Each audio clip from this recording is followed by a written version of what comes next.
The courtroom feels like it's holding its breath. Rows of polished benches gleam under white light.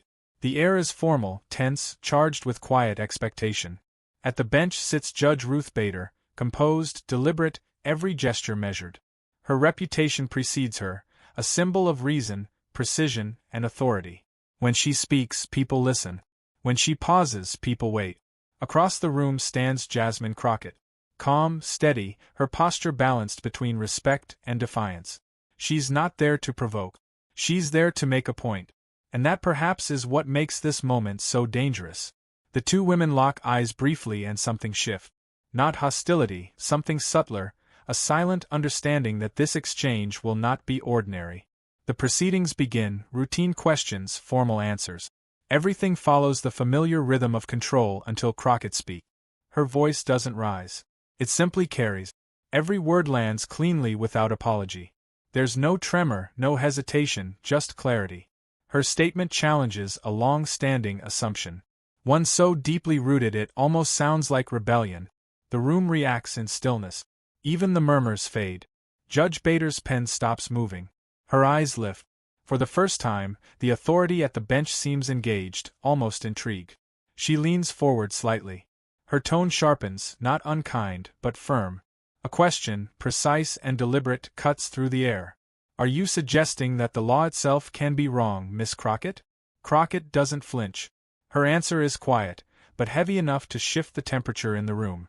Your Honor, she says, I'm suggesting that justice isn't always found in the law. Sometimes it's what the law overlooks. The words ripple outward like a quiet shockwave.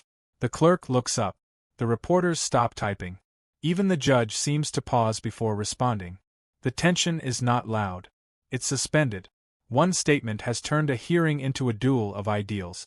A voice, distant yet steady, narrates what everyone is feeling.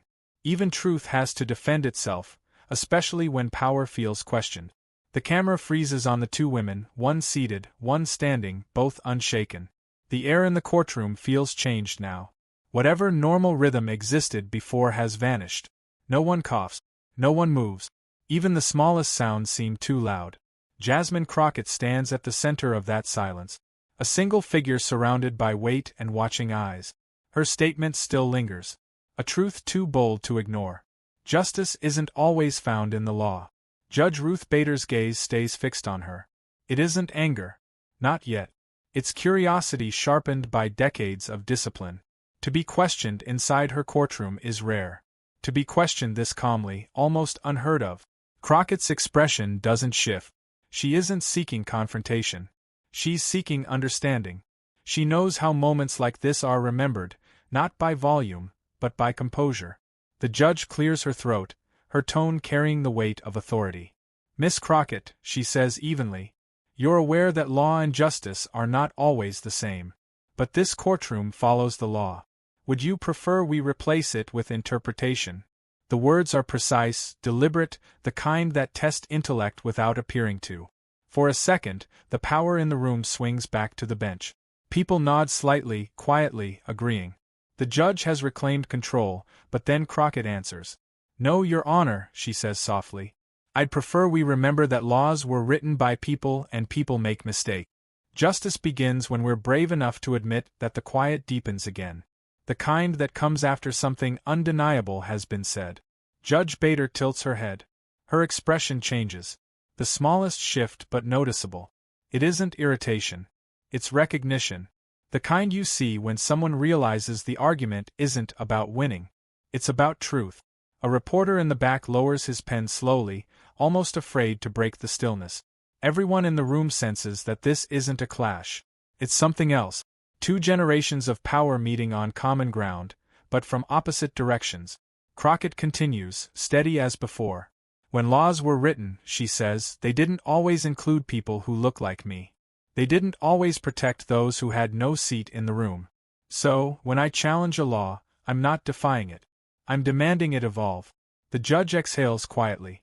A small sound that carries through the room. Her pen touches the desk again, but she doesn't write. She's listening. Miss Crockett, she replies, are you implying that justice is subjective? Crockett looks directly at her. Clears throat. Her tone doesn't waver. No, Your Honor. I'm saying justice is alive. It grows. It breathes. It corrects us when we forget who it's meant to serve. For a heartbeat, no one even blinks. The court reporter's fingers hover above the keyboard, suspended in hesitation, clears throat. This isn't testimony anymore. It's revelation. And the judge, even as she sits higher, feels the weight of equality filling the space between them. She leans back slowly, studying the woman before her. Years of rulings, opinions, and careful neutrality play behind her eyes. But now there's something else, a reflection of respect. Sometimes power tests courage not to silence it, but to see if it's real. Judge Bader finally speaks again. You clears throat. Speak boldly for someone under oath.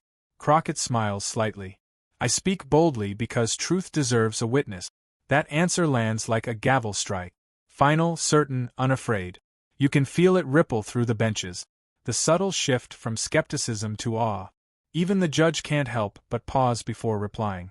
For the first time, her tone softens, even if just a little. Do you know what makes your statement dangerous, Miss Crockett? Crockett nods once. Because it asks people to think. The judge's lips press together. Not disapproval, but restraint. The kind of silence that hides admiration. Crockett lowers her gaze briefly. Respectful, but unyielding. I didn't come here to win, Your Honor. I came to remind us why winning should never matter more than being right. The judge's pen finally moves. One small note written at the edge of her paper heard. In that moment, it wasn't about argument or authority. It was about recognition. The kind of recognition that shifts rooms and changes people. The silence that follows isn't empty. It's full of understanding, full of the echo of something that can't be unseen. And somewhere in that silence, the crowd realizes they've just witnessed something rare. Not defiance, not disrespect, just truth. Standing tall in a place built to contain it. The camera holds on Crockett for a moment. Calm, steady, grounded in purpose, then shifts back to the judge, thoughtful, contemplative, no longer certain who holds the higher ground. The balance has changed. The power, once unquestioned, now feels shared. Words, when spoken without fear, don't need volume. They just need a heartbeat strong enough to be heard. The sound of a pen dropping echoes like a drum beat through the still courtroom. A single note of tension hangs in the air, delicate, unbroken. Judge Ruth Bader adjusts her glasses, her face calm, but unreadable. Behind that calm, there's movement, the quiet turning of thoughts, the weight of reflection. She's not just listening now. She's engaging. Crockett remains standing, her hands resting gently on the table before her. She's still composed, but her eyes, they're alive, focused, watchful, not as someone defending herself, but as someone inviting the truth to be seen. It's no longer about who's right. It's about why. Judge Bader leans forward, voice low, deliberate. Miss Crockett, would you agree that laws are designed to maintain order? Crockett nods slightly. Yes, Your Honor, but only when that order serves justice. If it doesn't, it stops being order. It becomes control. The response lands cleanly like a stone dropped in still water. Ripples move through the courtroom. Quiet gasps, shifting eyes. The judge doesn't interrupt. She's testing her now, not to trap her, but to measure her. Her next words come slower, as though chosen from somewhere deep. And who decides what justice is, Miss Crockett? Crockett takes a breath. Steady but soft. Everyone who's been denied it. That sentence hits harder than any argument. Even the stenographer hesitates for half a beat before resuming her typing. The judge lets the silence linger long enough for everyone to feel its weight. Her tone when she speaks again carries something unexpected, not hostility, not superiority, curiosity. You speak as if the law is alive, she says. Crockett answers. It has to be, Your Honor, because people are a subtle shift. The audience can feel it. This is no longer confrontation. It's transformation. A conversation between two kinds of power. One institutional, one moral. Sometimes history doesn't shout its changes. Sometimes it whispers them, clears throat in the spaces between questions and courage.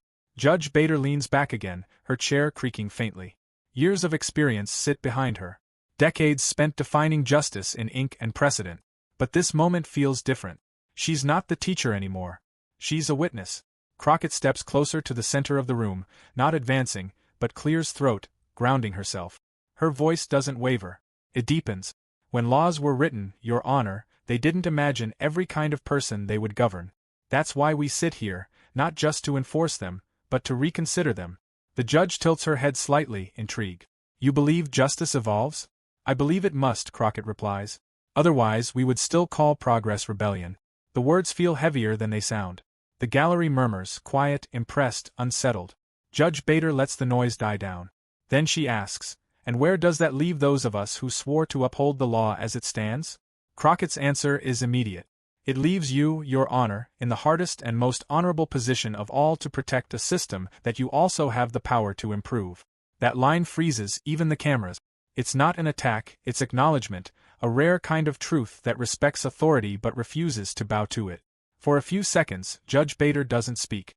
She looks down, tracing a line across her notes as if underlining something unseen. Then quietly, "Do you know what courage looks like to me, Miss Crockett?" Crockett meets her gaze. "I imagine it looks a lot like this moment." A faint smile touches the judge's lips, gone as quickly as it came. She replies almost to herself. "Courage? Yes, but dangerous courage can shake pillars." Crockett answers softly. "Then maybe it's time some pillars shook." The gallery reacts. A quiet gasp. A breath caught midair. Not from disrespect, but from the boldness of honesty said without fear. Judge Bader taps her pen once against the wood. Each tap sounds like a countdown, a rhythm marking control regained. Her eyes lock on Crockett once more. "You speak like someone who's not afraid to lose." Crockett nods. "I'm not afraid to lose, Your Honor. I'm afraid not to try." The judge studies her, her composure steady. But there's something new in her silence. A deep, invisible acknowledgement. A respect that words don't need to confirm. There are moments when power recognizes its reflection, not in dominance, but in conviction. And in that recognition, both sides change. Judge Bader straightens, resting her hands together. "You argue well, Miss Crockett." "I'm not arguing," Crockett replies. "I'm clarifying." The judge almost smiles again. "Almost? Then clarify this for me," she says. "If the law bends to everyone's belief in justice, doesn't it lose stability?" Crockett pauses, her eyes lower, thinking. When she looks up again, her tone carries a calm certainty that fills the entire room. Stability without conscience isn't order. It's silence. The judge stops. The words hang and the courtroom becomes utterly still. For a moment, it's unclear who holds authority anymore. The woman in robes or the woman standing. The judge finally speaks, her voice quieter now, as if each word is a step toward truth. "You remind me of myself once." Crockett smiles gently. "Then I'll take that as the highest compliment, Your Honor. It's not victory, it's recognition, not defiance. Dialogue. When conviction meets legacy, there's no winner.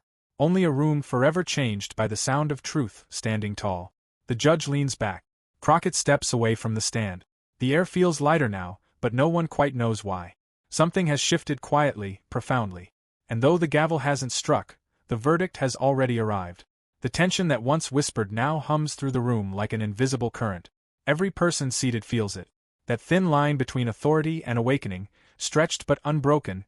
Judge Ruth Bader adjusts her papers with the slow precision of someone buying time. Across from her, Jasmine Crockett waits, still centered, unblinking. Neither wants victory. Both demand truth. The judge's voice cuts through the quiet, deliberate, and sharp.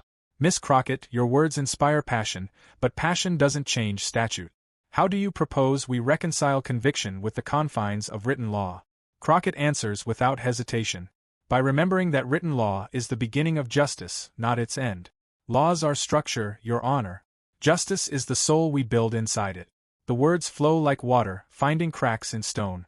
Even those who came here doubting her can feel their certainty loosening. The judge leans forward slightly, her eyes narrowing, intrigued. "You speak of justice as though it's a living creature. Yet history shows that emotion often corrupts clarity. What protects us from our own biases? Miss Crockett." Crockett's tone softens, but her confidence doesn't. "Empathy, Your Honor. The willingness to listen without fear of being changed." The courtroom stirs again. A murmur, faint but growing. Crockett continues, her words finding rhythm. "We build courts to hold truth, not to shield ourselves from it. If listening changes us, that isn't bias. That's progress." The judge lets the silence breathe before answering. "And if that progress divides the nation," Crockett's reply comes slowly, like a lesson meant to be absorbed. "Division isn't born from progress, Your Honor. It's born from the refusal to grow with it." A hush settles again. The gallery can feel it. They're not watching a debate anymore. They're watching a transformation disguised as dialogue. Sometimes words don't collide. They converge. And in their meeting, the room remembers what truth sounds like. The judge's next question comes softer. Miss Crockett, do you believe every voice deserves to be heard, even when it threatens harmony? Crockett's gaze doesn't waver. I believe silence threatens harmony more than speech ever could. That answer lands differently.